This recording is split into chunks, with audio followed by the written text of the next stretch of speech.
వైసీపీకి భారీ మైనస్ గా మారిన ముద్రగడ బాధ్యతలు అప్పగించినప్పుడు జాగ్రత్తగా దాన్ని నిర్వర్తించాలి. అంతే తప్పించి అత్యుత్సాహానికి గురైతే మొదటికే మోసం వస్తుంది. ప్రస్తుతం ఏపీ రాజకీయాల్లో ముద్రగడ పద్మనాభం పరిస్థితి ఇదే తీరులో ఉందన్న అభిప్రాయం వ్యక్తమవుతుంది.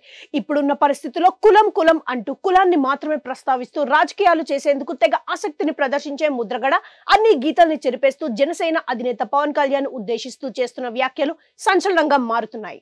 మరోవైపు ముద్రగడ విషయంలో పవన్ ఆచితూచి అన్నట్లుగా వ్యవహరిస్తున్నారు. మొన్నటికి మొన్న ముద్రగడ కుమార్తె అల్లుడు పార్టీలో చేరేందుకు వచ్చినప్పుడు సున్నితంగా వారించటం, తర్వాతి రోజుల్లో వారిని పార్టీలు చేర్చుకుంటామని చెప్పటమే కాదు, ఆ సందర్భంగా ముద్రగడ మీద పల్లెత్తు మాట అనకుండా అంతులేని సహనాన్ని ప్రదర్శించారు.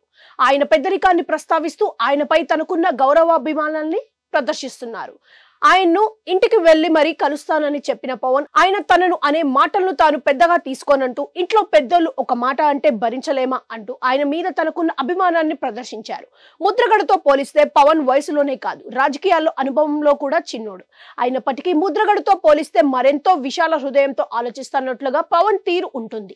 తాను పవన్ ను ఎన్నేసి మాటలు అంటున్నా తన విషయంలో ఏ మాత్రం తొందరపాటుకు గురి కాకుండా జాగ్రత్తలు తీసుకుంటున్న పవన్ తీరును పట్టించుకోకుండా మరింత ఆగ్రహాన్ని ఆయన ప్రదర్శిస్తూ చేస్తున్న వ్యాఖ్యలు ఆయనకు ప్రతికూలంగా మారుతున్నాయంటున్నారు. కులం ఓట్లను టార్గెట్ చేసి క్రమంలో తాను మాత్రమే కాపులకు పెద్దగా తనను తాను ఊహించుకుంటున్న ముద్రగడ మిగిలిన వారి మనోభావాల్ని పట్టించుకోకుండా పవన్ ను ఉద్దేశిస్తూ చేస్తున్న వ్యాఖ్యలపై ఆగ్రహం వ్యక్తమవుతుంది. ముద్రగడ నోటికి తాళం వేయాల్సిందిగా కాపు సామాజిక వర్గానికి చెందిన పలువురు అభిప్రాయం పడుతున్నారు. ముద్రగడ వ్యాఖ్యలపై రాజకీయంగా పెనుదుమారంగా మారటం పవన్ కు సానుకూలంగా మారుతున్నట్లుగా అంచనా వేస్తున్నారు. ఇప్పటికైనా ముద్రగడ మాటలు దూకుడుకు బ్రేకులు వేయకుంటే మొదటికే మోసం రావటం ఖాయమంటున్నారు. రాజకీయాల్లో వ్యక్తిగత విమర్శలు ఏమాత్రం మంచివి కావు, కానీ ఆ విషయాన్ని పక్కన పెట్టేసిన ముద్రగడ ఇప్పటి వరకు ఆయన్ను మాత్రమే టార్గెట్ చేసేవారు.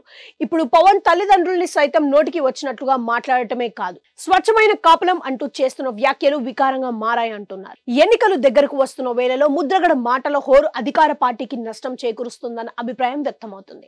ఈ విషయంలో వైసీపీ అలర్ట్ కావటం మంచిదంటున్నారు. మరేం జరుగుతుందో చూడాలి.